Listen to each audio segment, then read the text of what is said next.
Yes, pleasure. Thank you.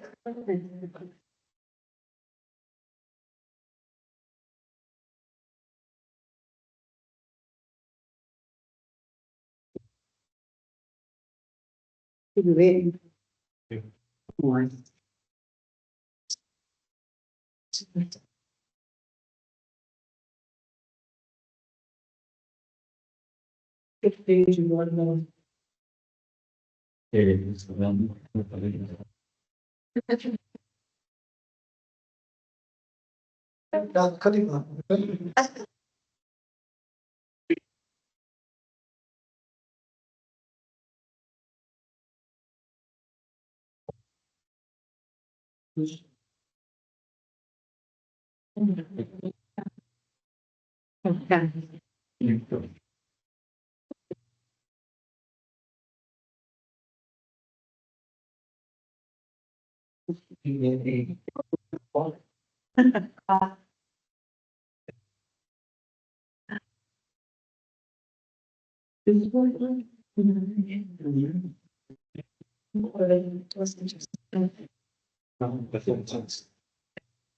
So.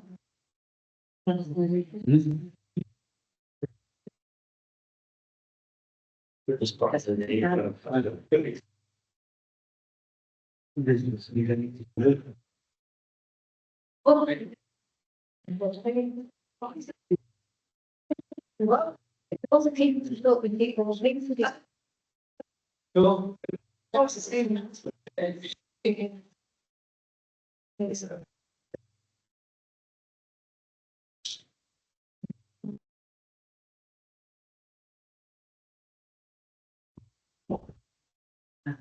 Yeah, yourself.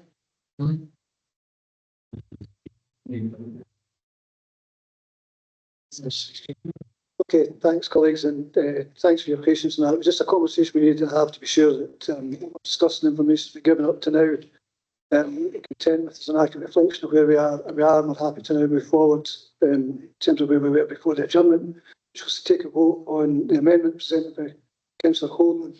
So those in favour of the amendment, please indicate.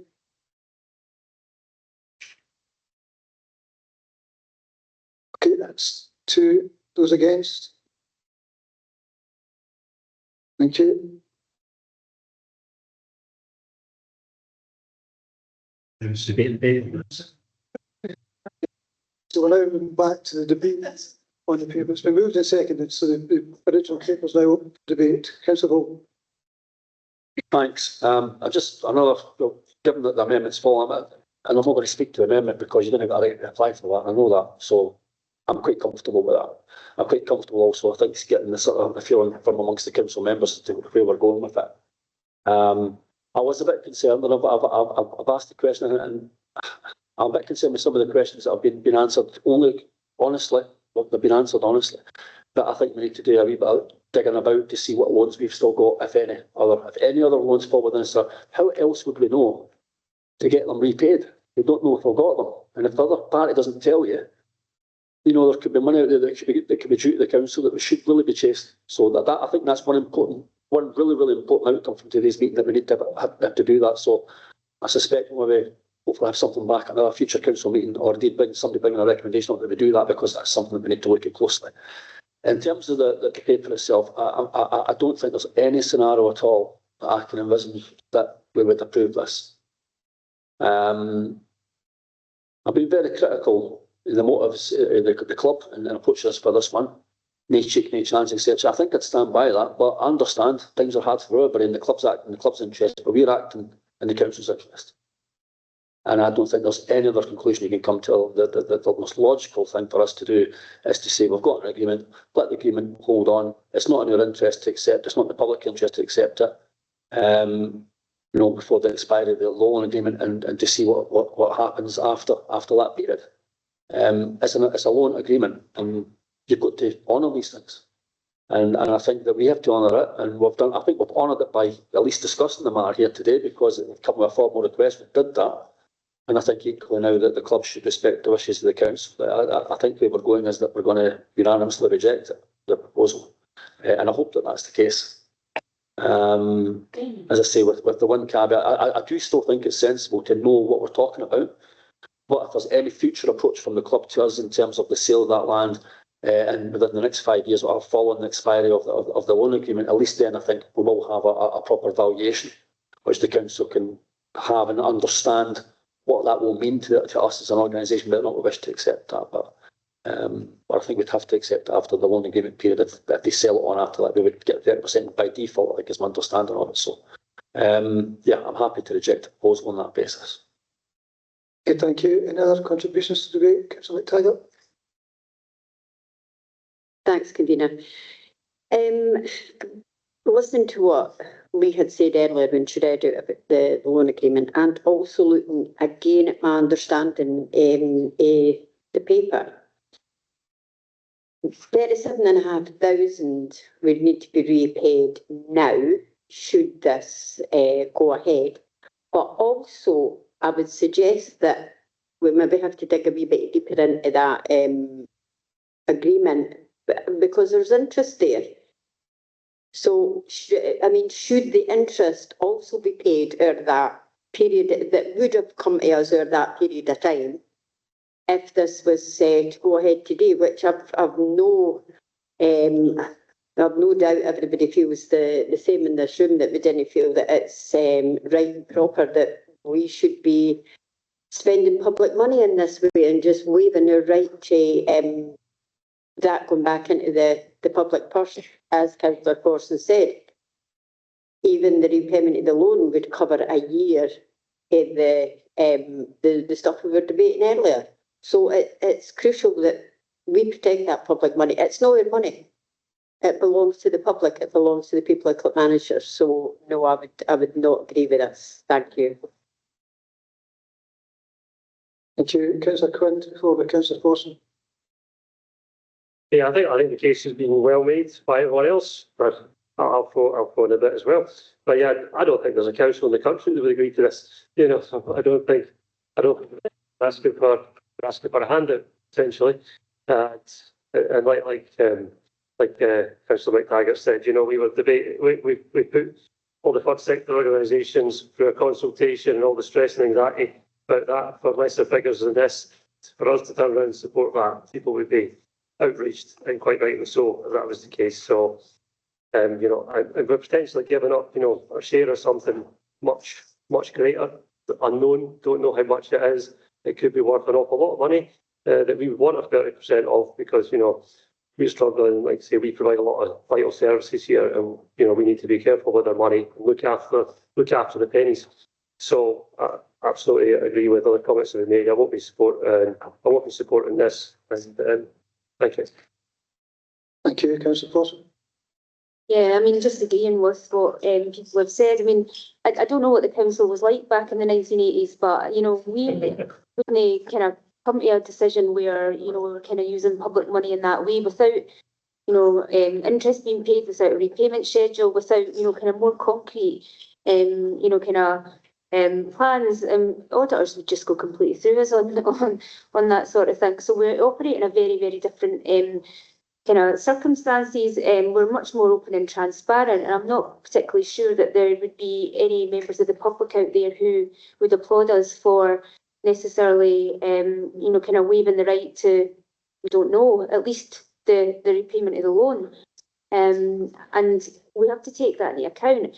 And, you know, if there's any kind of thoughts and accusations that the council isn't supportive of the clubs, well, we did just agree, you know, the CASC paper earlier, which does support the clubs in relation to discretionary rate relief, etc. And we've heard how important that is. But, you know, we are the stewards of the kind of public purse, and we're held to account for it all. So I think we're making the right decision today. Okay, thank you. Any other contributions? Councillor Harrison, do you want the opportunity to sum up on this? No. So the paper itself asks us to agree whether to waive any financial penalty or condition or not. What's been put forward by the moving of the paper is not to waive any financial penalty or condition associated with the minute of agreement with Braehead Golf Club that would allow them to sell the small parcel of land as outlined within Appendix 1 on this report. I'd be happy to agree with that position. I do that again. Sorry? Do that again, please. That last part. Say it again. Yes, please. So what's been proposed is not to waive any financial penalty or condition associated with the minute agreement with Braehead Golf Club that would allow them to sell small parcel land as outlined in Appendix 1 in this report. I don't think that's it. I'm really proposing to sell it, that's it. Sure. That's different, I think it's different, container, so I don't mean to, I'm just this for clarity decision making, I don't think that's exactly what Councillor Harrison proposed, I think he proposed directly, he proposed not to do it. Apologies. My recollection was that Councillor Harrison was just saying a flat no, we're not selling it, and that was it. That doesn't seem to do that. So, recommendations in the paper, council is asked to agree whether to waive any financial penalty or condition associated with. So that's either we either do agree to it or we don't agree to it. No, that's whether or not we agree to waive the penalty. Sorry? What I'm hearing from you is whether we agree to waive the penalty, that's a completely different thing. Or condition. Or condition. Any financial penalty or condition associated with this minute of agreement. Where the proposition we put forward by the administration is not to waive any of that. I'm sorry, again, does that mean that it's dead in the water? As long as we're clear about that, because I wasn't exactly what I was hearing, but if that's the case, that's what I'll... So there's only two things that can come from this paper, either that we waive any of the financial penalties or conditions associated with that agreement, or we don't. What's been put forward is not to waive any of it. That's what you've been asked to support. Okay.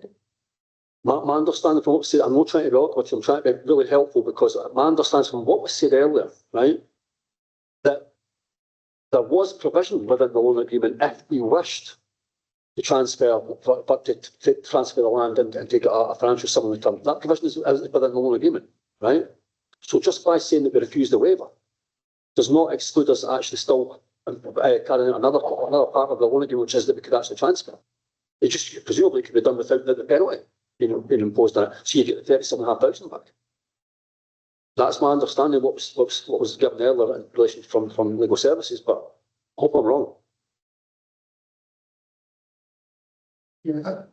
I'm not sure if I'm not following your point on this at all, Councillor Holden, but the ask here is whether we want to waive any financial penalty or condition associated with this agreement at all. I say no. I'm saying no. So we're waiving any penalty. Or condition associated with the minute of the agreement. That's in totality. We're not waiving any of it. Yeah, but the minute of the agreement did allow for the land to be, did allow for a financial sum to come for the land. Yeah. But consent. Yeah. So don't consent. I think that's clear. I think consent. We want to leave the waiver. They just made it. I think we'll leave it. No, I think it. Yeah, because we've not consented or not to sell the land. We're not agreeing to the penalties and conditions. Yeah. So we need to make a decision on that as well. Just on. Yeah, not that they have to.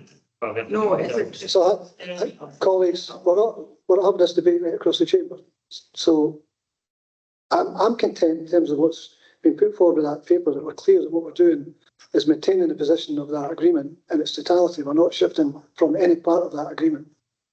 That's what we've been asked to agree to today.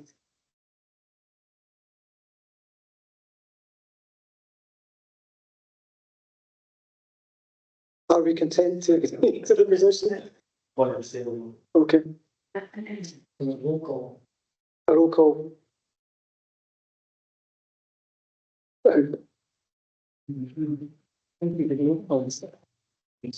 What's the range of answers?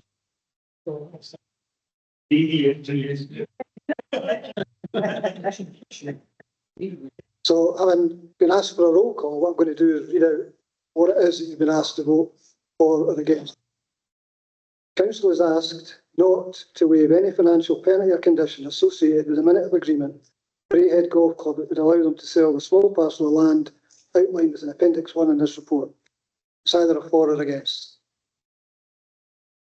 So we're for not waiving, against not waiving. The proposal is not to waive any financial penalty. Yeah. You're either for that position or you're not. For sticking to the return. Small is the status or something. That standard's going to be easier. We shut up and just let them. That doesn't really think. Right, I'll just go through the roll call vote. So Councillor, sorry, Can we make that very, very clear? Because I am hearing different things happening from different people. Please read it out again. Can we be, I think I've got it, but can we be very clear? This is not criticism. Can we be very clear of what it is that we're voting and which way we're voting? Thanks. So what I'm asking you to vote on, council has asked not to waive any financial penalty or condition associated with a minute of agreement with Braehead Golf Club that would allow them to sell the parcel of land outlined within Appendix 1 of this report. So did we support that? Are we still unclear on what we're voting on here? We want it to be clear. So does somebody have an amendment they want that would clarify and clear it up for anybody that's confused around this? Councillor Hall, Council refuses the sale of the land in question. That's all. so and maintain the original fees. We don't have to go to we're not doing this across chamber again, guys. That doesn't capture all of what's involved in relation to this. I'm not going to sell the land and anyway, it doesn't come in question. That gives you. Logic behind it, sorry, is to speak to that is if we decide not to sell the land, then there is no question about any waivers because that sale would have to occur before any waiver could come into play. Just say we're not selling the land in question, that's it dead in the water. That's what my concern about the other one is that if we say we're not going to dispense with any waiver, then there's still an opportunity to sell it, but you just get the full money for it. I would sell it anyway, and that's when the waiver, the clause would come in that you would need to pay for. If you sell it within 50 years, you need to pay the loan. If it's out with the 50 years, you need to pay 30% of the value. So they could go ahead and sell it if they wanted to. They just need to pay us back the money. Colleagues, can we stop having this conversation across the chamber, 2 and 3 voices at a time? Councillor Harrison. So I'm going to be very clear on what it was that I moved.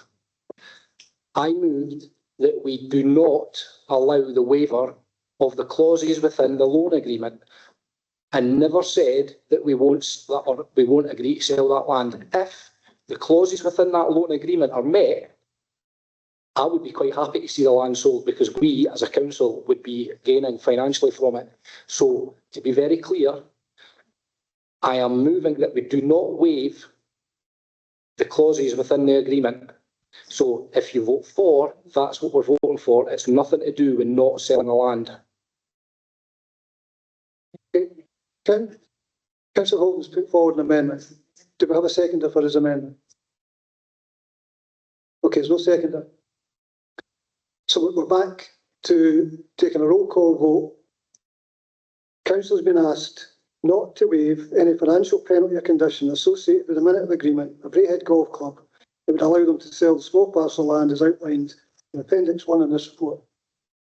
Support or against?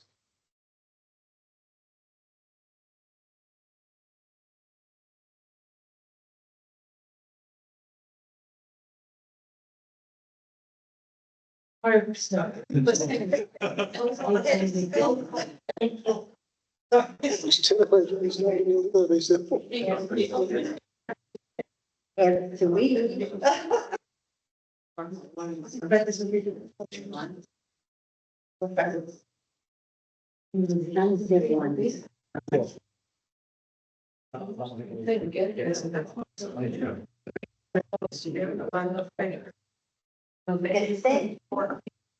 okay, we happy to take this roll call vote? Colleagues, we come to order. Conducting the vote Okay, councillor Fairley, for the proposal. councillor Lee, oh, he's, sorry, councillor Lindsay, Or the proposal. councillor Balsillie, Or the proposal not to waive.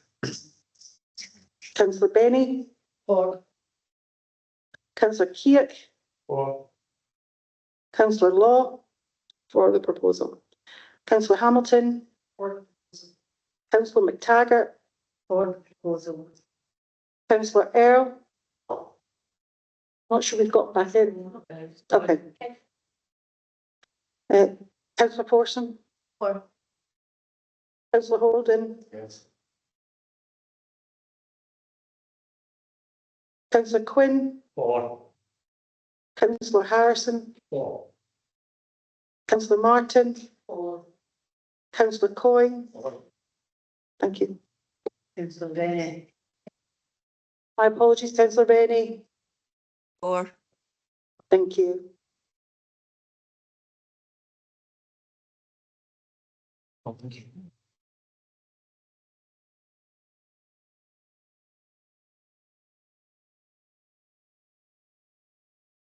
Right. Yes. What can you do? Okay, so the vote for that proposal was 14 votes to 1, not to waive any financial penalty condition associated with the agreement.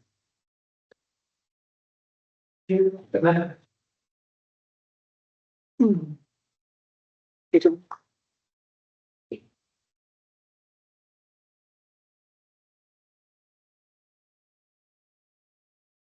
Okay, item 12, corporate asset management strategy.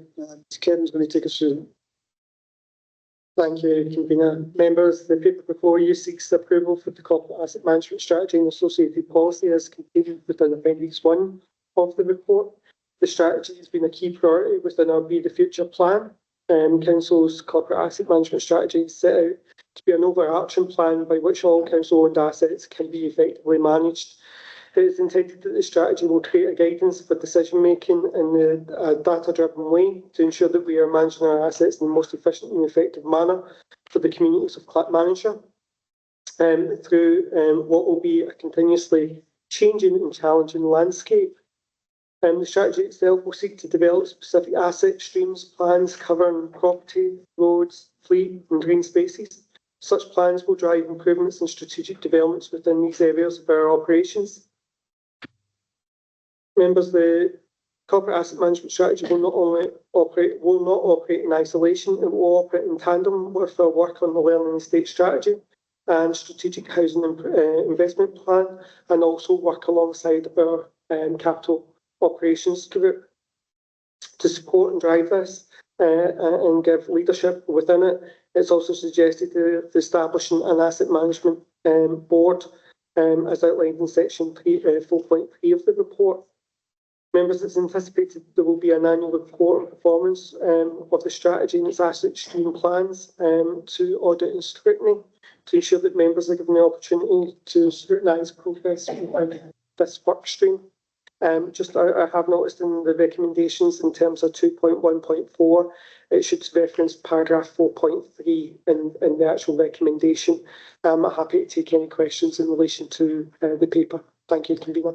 Thanks, Kevin. Do you have any questions for Kevin? Councillor Harrison. The framework that we've got there, what was that based on? Where did you get the sort of guidance for that, Kevin? Thank you, Councillor Harrison. In terms of the framework, it's been based on Scottish Government guidance and within best practice within the sector. It follows very similar themes in terms of what is being industry standard and practice in terms of looking after various asset streams. I think for us here, this will be really welcomed in terms of providing that real robust framework for the management of assets here in Clackmannanshire and give us something that we can work in terms of managing those assets in those various different streams. Any other questions? Okay, thanks. Kevin, Councillor Harrison, read the paper. Yeah, thanks, convener. The asset management strategy is something that has been identified as key to the future management, control, improvements and decision making around the assets owned by the council. The corporate asset management strategy provides an overarching framework for managing council assets, including property, roads, fleet and green space. It supports the council's Be the Future plan and local outcome improvement plan by optimising financial and social value, improving service delivery and embedding sustainability principles. The council has a diverse and complex portfolio of assets, and we need to ensure that these assets continue to meet acceptable standards of performance and deliver services in a sustainable way. The council needs to take a corporate view of these and adopt a systematic approach to the management of their life cycle. This approach will inform investment decision making, strengthen our service delivery and better enable us to optimise the value of our assets to achieve our strategic aims and operational priorities. The strategy will introduce a data-driven, risk-based approach to asset lifecycle management, ensuring compliance, value for money and environmental sustainability, and it will help us inform decisions going forward in the future. Happy to move. Thank you. Councillor McTaggart to second. Thanks, Convener.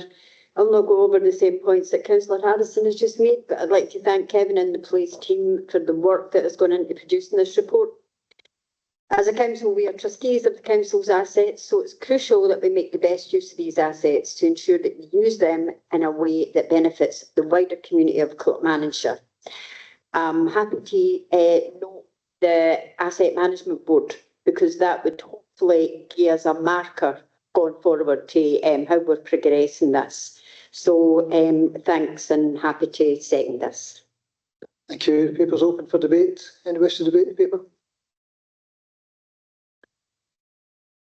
Councillor Bussells. Just very quickly, this is a really important strategic document. It's important we get strategic asset management right.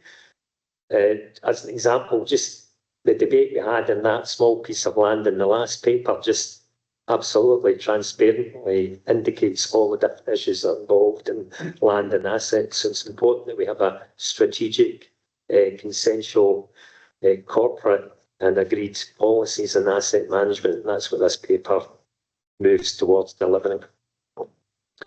Thank you. Any other contributions? Councillor Harrison, do you want the opportunity to sum up? No. Okay, it's recommended that the council approve the corporate asset management strategy, associated policy and action plan which is attached within Appendix 1. Agree for annual performance update and progress against the strategy's action plan to be presented to the council's audit and scrutiny committee annually, and agree to receive a review of the strategy on a 3-year cycle to ensure that the strategy remains aligned with council priorities. We're also asked to vote the establishment of an asset management board, its membership and reporting lines as outlined within this report. We're happy to approve. Okay, thank you.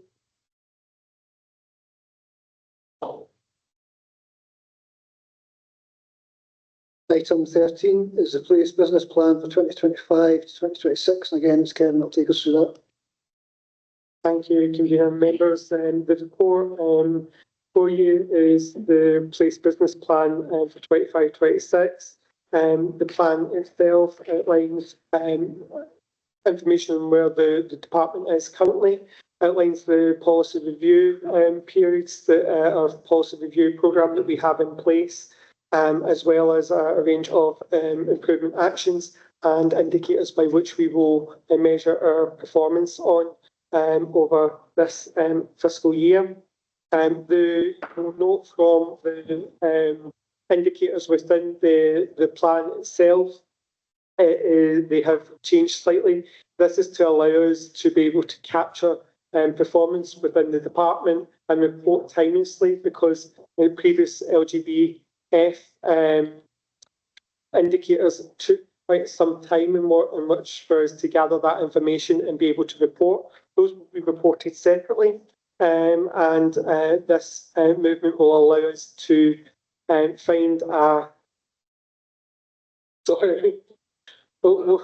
find a mechanism to be able to report our performance against key areas of our work in a much more timeless manner, allowing review and renewal in a more speedier time frame than what we have been managing so far. The plan also outlines some key developments building upon work that we've undertaken in the previous year, but also you will note the development of our work around about the one plan, similar to what has been done within our People Directorate, around about the Wellbeing One plan. We wish to try and consolidate our efforts and our time around that one plan and make sure that there's better connectivity across all the different actions that we are responsible for within the department. I'm hoping this will be helpful to members, and I'm happy to take any questions. Thank you. Okay, thanks, Kevin. Do you have any questions for Kevin in the paper? Councillor Hall? iPads when just as you were, I'm not 100% sure when I read the report. I'll work back on, and did have some questions. Can you use your mic? This is the paper that sets this is the paper that sets out the structure, stuff at the front of that page, which I can't find. Okay. So the senior manager for development, that post is no longer there. What happened to that post? Thank you, councillor. In terms of the post for senior manager for development, the responsibilities were merged in with the senior manager for property. That was savings part of the budget for this year. It was in as part of the savings package in terms of the realignment of responsibilities within the police department. Should that not have been a subject to a report come back to council? Let me just pick the caveat to that. We agreed a restructure which was based on 4 directors, 4 senior managers, I beg your pardon. It's now been reduced from that to 3. And I understand what you said, what's happened to responsibilities, but given that these senior manager positions were introduced as a replacement for directors, then, well, we had directors at one point, we had directors prior to senior managers.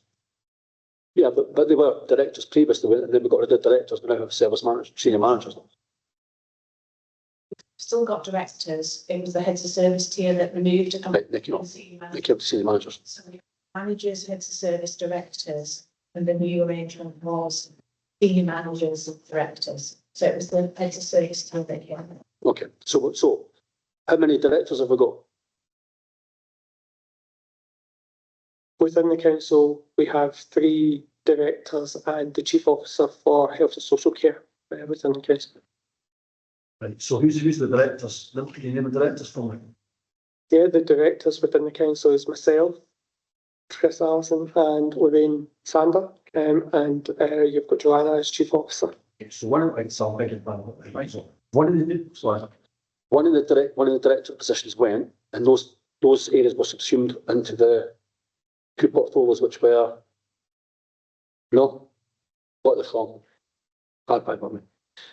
Sorry, councillor, if you're relating to the structure that is in the paper, it wasn't it was senior managers that were one of them went, and there was a realignment of teams across the department that was line management responsibility is reshuffled within the 3 senior managers that are in the structure that is in the paper in front of you. Just going back to your original question on the 2018 redesign. So no directors were removed at that point. The deputy chief exec, which was my previous post, was removed. So the 2 areas where posts came out at the senior management level were deputy chief exec and the heads of service tier. The directors remained, the portfolios were rebadged, but it was still the same number. This the senior managers, right? The Heads. it wasn't a like for like because the roles were different. So the roles, the head of service role, some elements went to senior manager and some went to director. Yes, most are no longer there. That's the point I was asking. Most those heads of service. So my question was around those responsibilities from the senior manager went to, well, the responsibilities from those previous one went to the housing portfolio, is that right? And property. There was a realignment of the teams across all 3 remaining senior managers. So there's been line management changes within each of those portfolios, not just in 2 of them. But the functions within the development was is what I'm asking about. That went out and to property, is that right? So in terms of the previous structure that was there in post, under property, the line management for housing repairs and housing capital has moved under the senior manager for housing.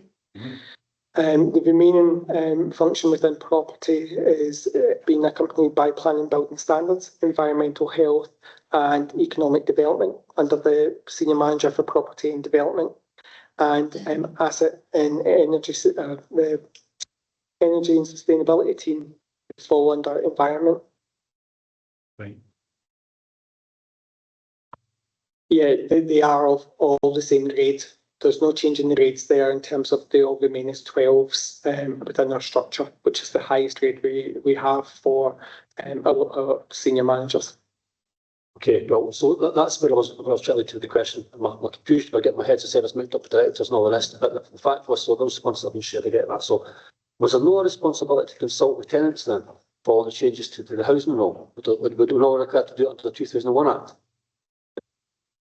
There was no impact to the HRA or that aspect of it in terms of actually there's no responsibility for us to engage with that aspect, because actually the direct line management of all the HRA, the functions that were impacted were general fund functions and not the HRA. Not the HRA. Right, okay, thank you. Thank you, councillor Rennie. Thanks very much, convener. Just Kevin, on page 220, the risk register. I was just interested in the economic development annual funding. Well, quite shocked actually to see that there was the risk with that in terms of we hadn't had confirmation of funding yet. Has that moved forward since this report? Do we have any update? And also I was wondering, I noted in it that it looks like we're using earmarked reserves to sort of fill a gap, but the staff still need to be getting redundancy notices in December. I wondered if in instances like this, would it not be possible to use earmarked reserves to keep the service stable without redundancy until such times as we have more information? Thank you, councillor. In terms of the reason for the risk is relating to the funding, which is linked to UK share prosperity funding, which is coming to an end at the end of this fiscal year. We are awaiting confirmation in terms of what the new funding stream will be, what it will look like, what conditions will be set, and what the outcomes that they hope to achieve or target. In relation to that, that's why it's still red and we haven't had that information as yet.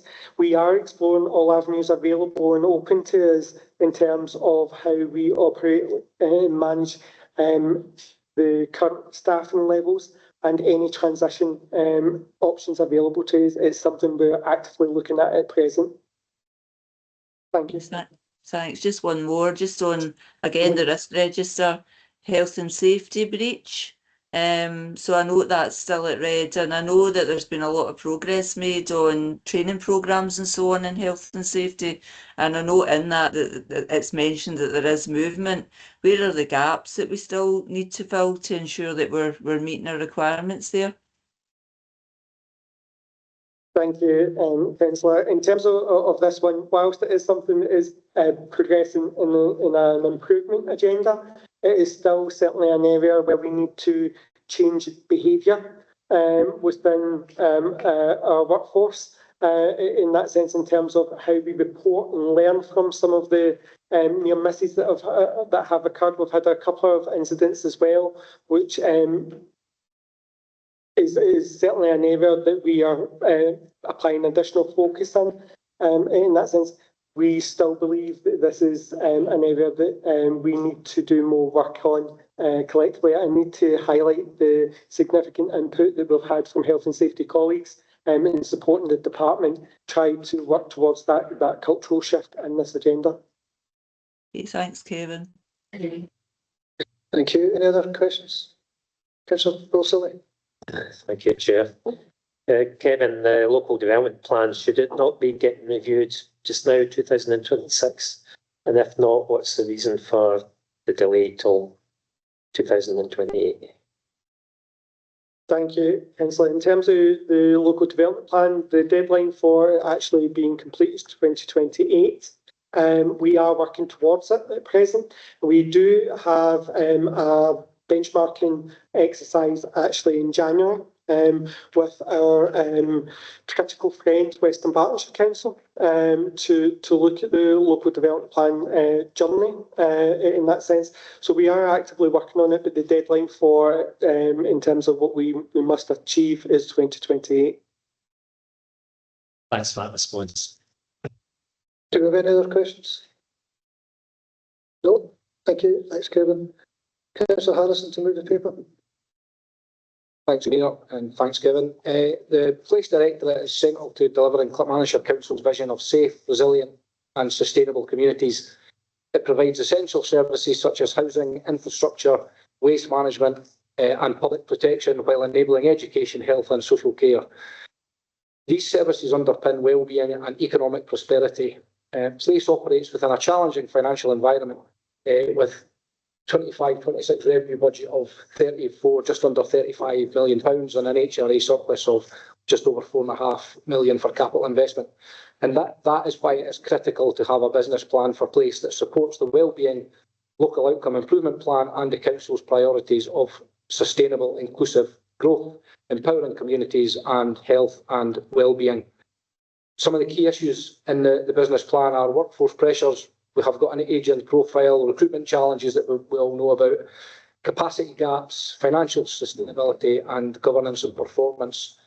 The priorities identified within the plan for 25-26 include implementing service redesign and strengthening operational capacity, advancing the target operating model, delivering policy and strategy updates across housing, property, environment and development, and accelerating digital transformation. This business plan will promote community wealth building and regional economic development, and by following and delivering on this plan, the Directorate will drive inclusive growth, community empowerment and health and wellbeing through various initiatives, things like the Alloa Innovation Campus, community asset transfers, and enhanced employability programmes. So happy to move with people. Thank you. Councillor McTaggart to second. Thanks, Convener. Again, Councillor Harrison has covered all the main points. And again, I'd like to thank the team for producing this comprehensive report. Happy to second the paper. Thanks. Okay, paper's open for debate. Any wish to debate the paper? No. Okay, we're happy to approve the plan as attached to Appendix 1. Appendix 1. Approved. Thank you. Colleagues, we're going to take a quick comfort break till 20 to 4. Thank you.